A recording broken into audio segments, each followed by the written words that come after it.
പ്രേമിക്കാൻ അറിയായിരുന്നു? പ്രേമിക്കാൻ അയ്യോ ചേച്ചി എന്നോട് ആ കാര്യം മാത്രം പറയില്ലേ. ചേച്ചി എന്താ പറഞ്ഞത്? എനിക്ക് പ്രേമിക്കാൻ ഞാൻ പ്രേമിച്ചിട്ടില്ല.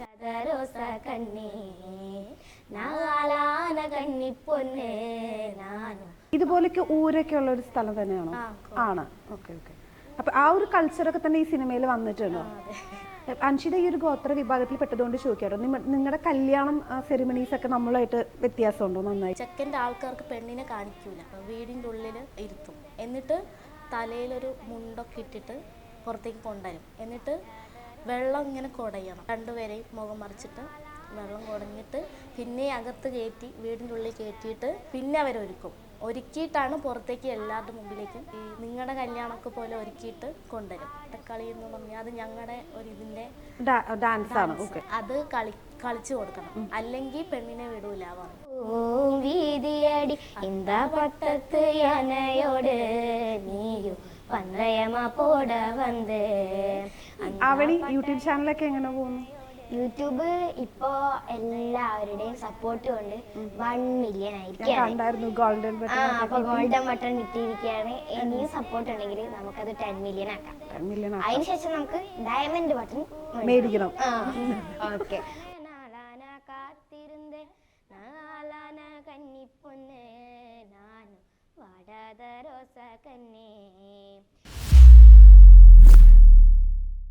Hi hello, welcome to ICG. ഇന്ന് നമ്മുടെ കൂടെ കുറിഞ്ഞി സിനിമയുടെ വിശേഷങ്ങൾ പങ്കുവെച്ച് Anshitha, Avani and doctor Shibu. Welcome. Thank you. Okay, കുറിഞ്ഞിയാണല്ലോ പുതിയ നമ്മുടെ തിയേറ്ററിലേക്ക് എത്താൻ പോകുന്ന സിനിമ അല്ലേ? പൊന്നിയെ കുറിച്ച് പറ. പൊന്നി എന്ന് പറഞ്ഞാൽ ഈ മൂവിയിലൊരു ക്യാരക്ടർ എന്ന് പറഞ്ഞാൽ പഠിക്കാൻ പോകുന്ന ഇവളുടെ സീനിയറാണ്. +2 പഠിക്കുന്ന ഒരു കുട്ടി. +2 പഠിക്കുന്ന കുട്ടീനെ വീട്ടിലുള്ള ആൾക്കാർക്കൊക്കെ ഓൾമോസ്റ്റ് നല്ല വിശ്വാസമാണ്. പക്ഷെ ഞാൻ കുറച്ച് എന്ത് വിശ്വാസം? അത് വേറെ നല്ല ഒരു ഇതിനും പോവില്ല എന്നുള്ള ഒരു മോളെ ഭയങ്കര വിശ്വാസമാണ് പാരന്റ്സിന് എന്നാണോ? വേറെ കുരുത്തക്കേടിനും പോവില്ല എന്നുള്ളൊരു വിശ്വാസം. പക്ഷെ ഞാൻ കുറച്ച് കുരുത്തക്കേട് കാണിച്ചായിരുന്നു. ലൈഫിലാണോ സിനിമയിലാണോ? ലൈഫിലില്ലാട്ടോ. ഓക്കെ. അങ്ങനത്തെ ഒരു കൊച്ചാണ്. അപ്പൊ എന്നിട്ട് വീട്ടിൽ പിടിക്കുന്നുണ്ടോ? വീട്ടിലില്ല. ഇല്ല, രക്ഷപ്പെടുന്നുണ്ട്. സർപ്രൈസ് ആയി വെച്ചിരിക്കുകയാണ്. ഒന്നും പറയില്ല. ഇല്ല. ആവളി പറഞ്ഞോളൂ. ഞാൻ ഈ സിനിമയിലെ പേരെന്നെ കുറിഞ്ഞി എന്നാണ്. അപ്പൊ നിങ്ങൾക്ക് മനസ്സിലായിട്ടുണ്ടാവുമായിരിക്കും. അപ്പൊ ഞാനാണ് കുറിഞ്ഞി. പിന്നെ ഇതില് ഞാൻ ഒരു ബുദ്ധിശാലി ആയിട്ടുള്ള ഒരു കുട്ടിയാണ്. ഞാൻ ഭയങ്കര ബുദ്ധിശാലിയാണ്. ചേച്ചിയെ പോലെ ഒന്നല്ല, നോക്കണ്ട. സിനിമയില് മാത്രമേ സിനിമയില് മാത്രമാണ്, അല്ലാതെ ഞാനൊരു പാവാണ്. അഞ്ച പാവാണ്. സിനിമയിലോ? അല്ല, ഒറിജിനലി പാവാണ്. അപ്പൊ ഇതിൽ ഞാൻ ബുദ്ധിശാലി ആയിട്ടുള്ള ഒരു കുട്ടിയാണ്.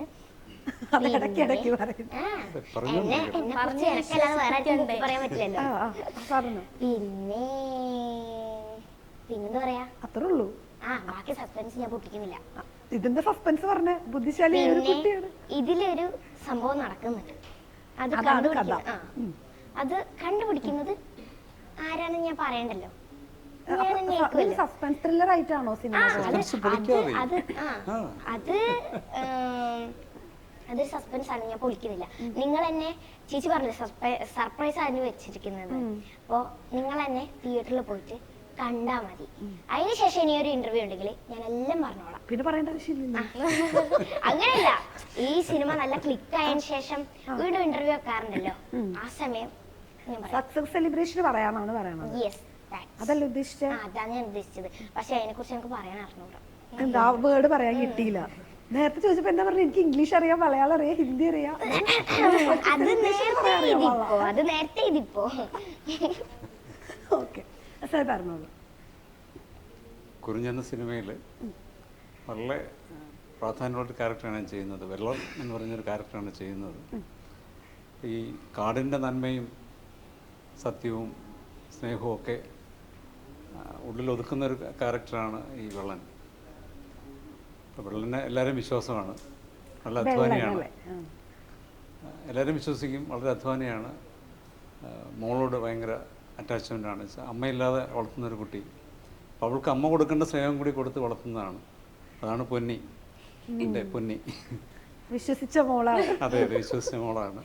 അപ്പം അച്ഛനും മോളും തമ്മിലുള്ള ബന്ധം, ഒപ്പം തന്നെ ഈ കാടിൻ്റെ ഒരു പ്രത്യേകത, എല്ലാ നന്മകളുടെയും പ്രതീകം, എല്ലാം നന്മകളുടെയും ഇരിപ്പിടമെന്ന് വേണമെങ്കിൽ കാടിനെ വിശ്വസിക്കാം. പ്രകൃതിയും മനുഷ്യനും തമ്മിലുള്ള ബന്ധങ്ങൾ ഏറ്റവും പവിത്രതയോട് കൊണ്ടുപോകുന്ന ഒരു ഇടമാണ് കാട്. അപ്പോൾ അവിടുത്തെ മനുഷ്യൻ്റെ ജീവിതം അത് വളരെ പച്ചയായിട്ട് അവിടെ ആചാരങ്ങളും അനുഷ്ഠാനങ്ങളും ഭാഷയും ഒക്കെ അതുപോലെ തന്നെ പകർത്തിയിരിക്കുകയാണ് ഈ കുറിഞ്ഞിയിൽ.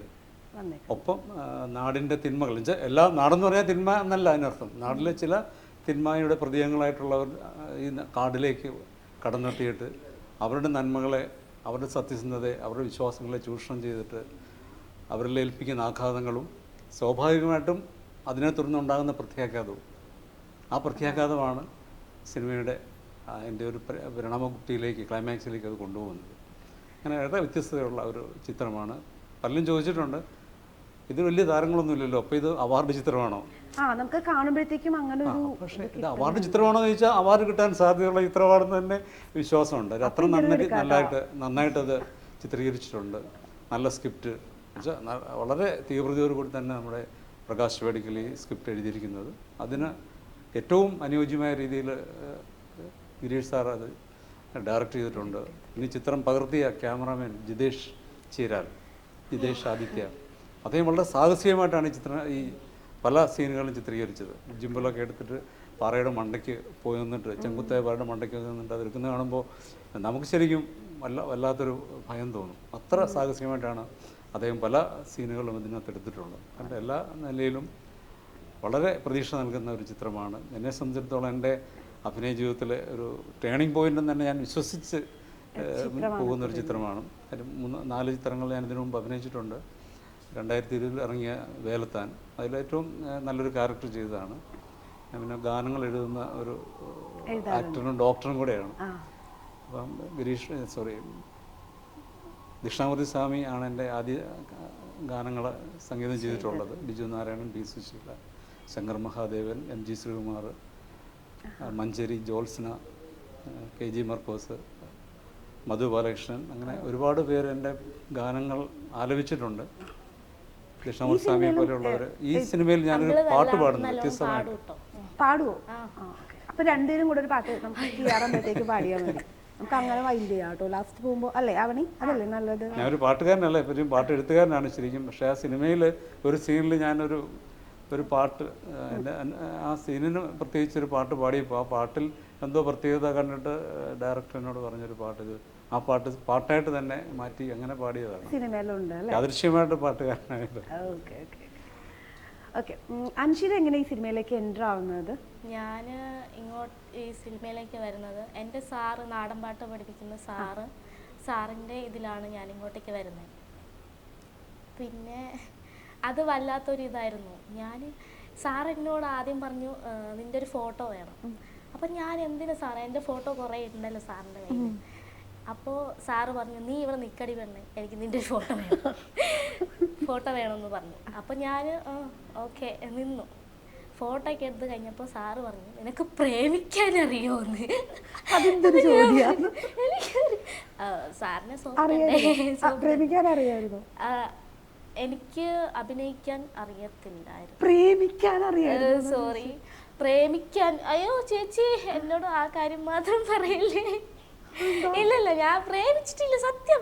ആ എക്സ്പീരിയൻസ് നോക്കട്ടെ ചേച്ചിയോട് ഞാൻ വന്ന് പറയാം പ്രേമിച്ച് കഴിഞ്ഞിട്ട്. കഷ്ടപ്പെട്ടാണ് അഭിനയിച്ചത്. അതെ, ഞാനും ആണെങ്കിലും. അൻഷിത എത്രാം ക്ലാസ്സിലാണ് പഠിക്കുന്നത്? ഞാൻ പഠിക്കുന്നില്ല, എനിക്ക് എൻ്റെ ഏജ് 20. 20. എന്നിട്ട് പ്രേമിക്കാൻ അറിയാൻ പാടില്ല എന്ന് പറഞ്ഞാൽ ഇല്ല വിശ്വസിക്കില്ല. ചേച്ചി ഇല്ല.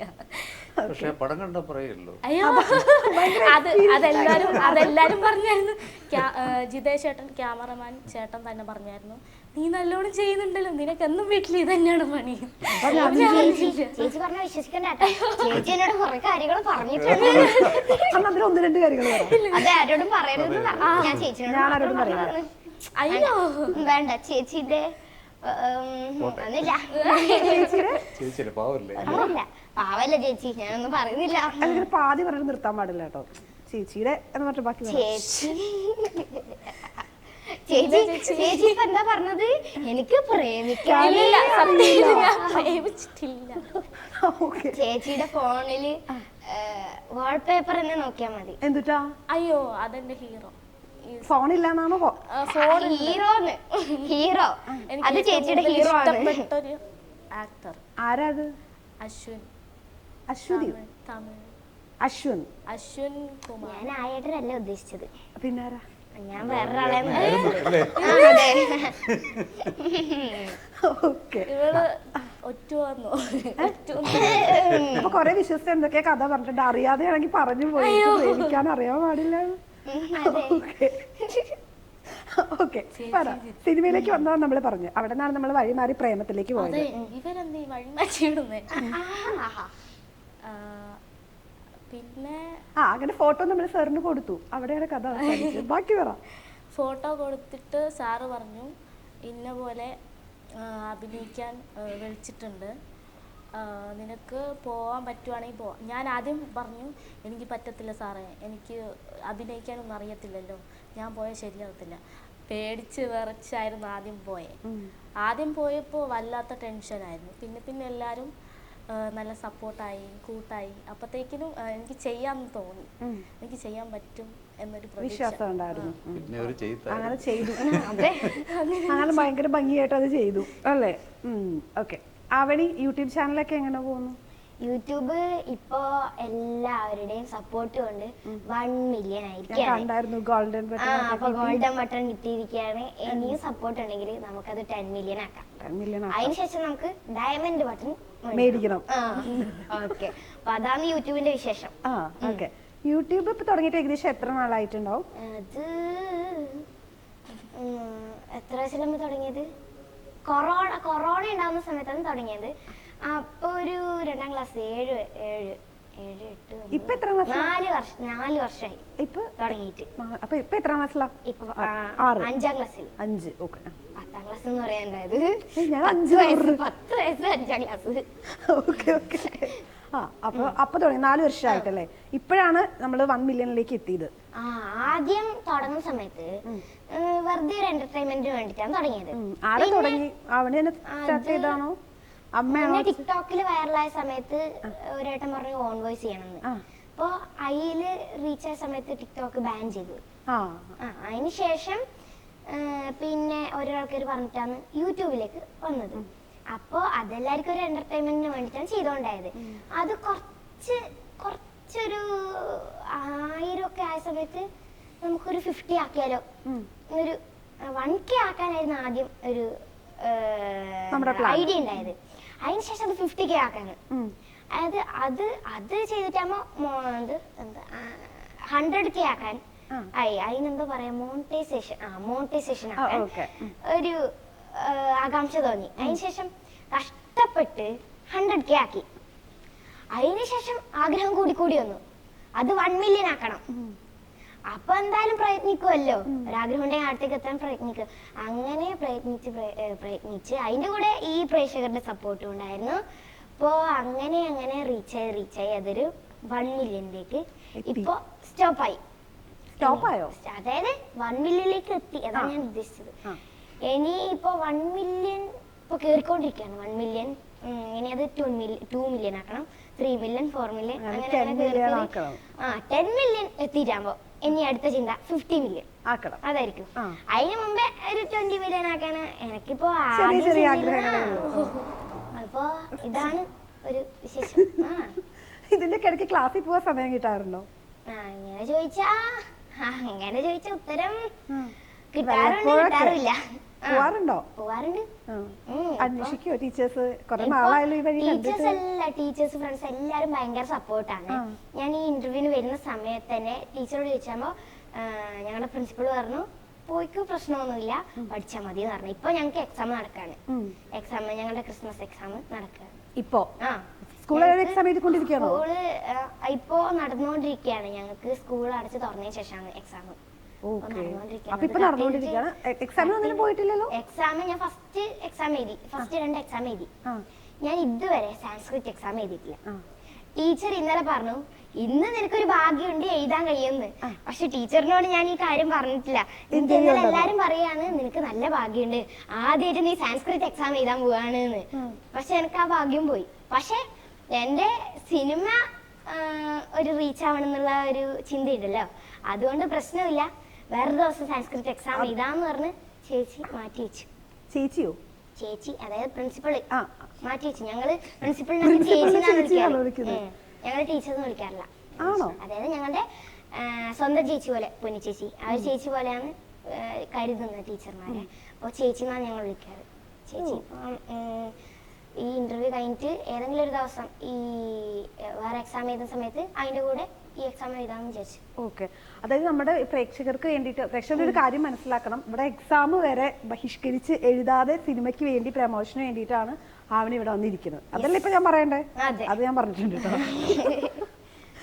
ഓക്കെ. സാറിലേക്ക് വരികയാണെങ്കിൽ നമ്മൾ കാട്ടിലാണെന്ന് തോന്നുന്നു അല്ലെ കൂടുതലും സിനിമ ചിത്രീകരിച്ചേക്കണമെങ്കിൽ നമ്മൾ എടുത്തേക്കുന്നതെന്ന് തോന്നുന്നു. എവിടെയായിരുന്നു ഷൂട്ടും കാര്യങ്ങളൊക്കെ? ചീരാല്, അമ്പലവേൽ ആ പ്രദേശങ്ങളായിരുന്നു. അതിൽ ഈ ഗോത്രവർഗ ഊരുകളിലാണ്, ഒരു ഊരിൻ്റെ കഥയാണ്. അവിടെ വെച്ചാണ് കൂടുതൽ ഷൂട്ട് നടന്നത്.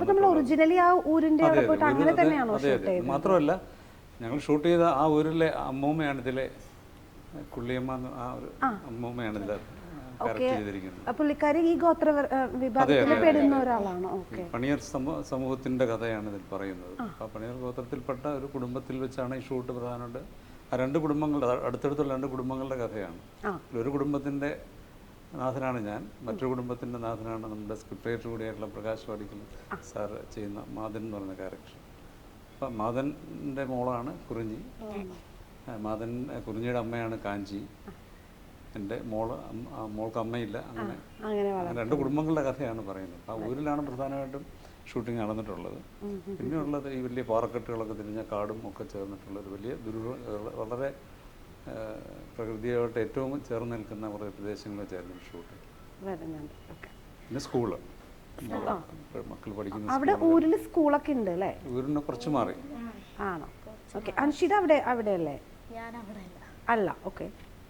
ഈ വിഭാഗത്തിൽ പെടുന്ന ആണ്. അപ്പോൾ എവിടെയായിരുന്നു? സ്ഥലം എവിടെയാ? എന്റെ സ്ഥലം പുൽപ്പള്ളി. അതെവിടെയാ? പുൽപ്പള്ളി, വേലിയമ്പം. ഓക്കെ. ഇതുപോലൊക്കെ ഊരൊക്കെ ഉള്ള ഒരു സ്ഥലം തന്നെയാണോ? ആണ്. ഓക്കെ. ഓക്കെ. അപ്പൊ ആ ഒരു കൾച്ചറൊക്കെ തന്നെ ഈ സിനിമയിൽ വന്നിട്ടുണ്ടോ? ഉണ്ട് അല്ലേ? കാരണം നമുക്ക് പുറത്തുനിന്നുള്ള ആൾക്കാരൊക്കെ കൂടുതൽ അതിനകത്തുള്ള ആൾക്കാർക്ക് കുറച്ചുകൂടി ഈസി അത് മനസ്സിലാക്കാനായിട്ട് പറ്റുമല്ലോ. അതാ ഞാൻ ചോദിച്ചു, അങ്ങനെ വന്നിട്ടുണ്ടോ? എനിക്കില്ലേ ചേച്ചി ചോദിച്ചതല്ല പറയുന്നത്, വേറൊരു കാര്യം പറയാം. പറഞ്ഞു. ഇവരെ കണ്ടപ്പോൾ എനിക്ക് നല്ല സങ്കടം വന്നു. കാരണം ഇവർക്കില്ലേ ഞങ്ങളുടെ ഇത് പറയാൻ വല്ലാത്ത ബുദ്ധിമുട്ടായിരുന്നു. സാറൊക്കെ പഠിക്കായിരുന്നു. ആ ലാംഗ്വേജ് ആണോ പറയുന്നത്? വല്ലാത്ത ടഫായി തോന്നി. പക്ഷെ എനിക്ക് ഞാൻ ചെറുപ്പം മുതലേ പറയുന്നത് കൊണ്ട് എനിക്ക് ഓക്കെ ആയിരുന്നു. പക്ഷെ ഇവരെ കണ്ടപ്പോൾ എനിക്ക് വല്ലാത്ത സങ്കടം തോന്നി. പഠിപ്പിച്ചു കൊടുത്തോ? എന്നിട്ട് ഞാനല്ല, പക്ഷെ എനിക്ക് മനസ്സിലാവുന്ന ഞാൻ പറഞ്ഞു കൊടുത്തു. പഠിച്ചു ആണല്ലേ? ഷൂട്ടിംഗ് സമയത്ത് നമ്മൾ ആ ഭാഷ പക്ഷേ നല്ലോണം എന്നെക്കാളും നല്ലോണം ഇവര് ഇപ്പൊ സംസാരിക്കുന്നുണ്ട് അല്ലേ?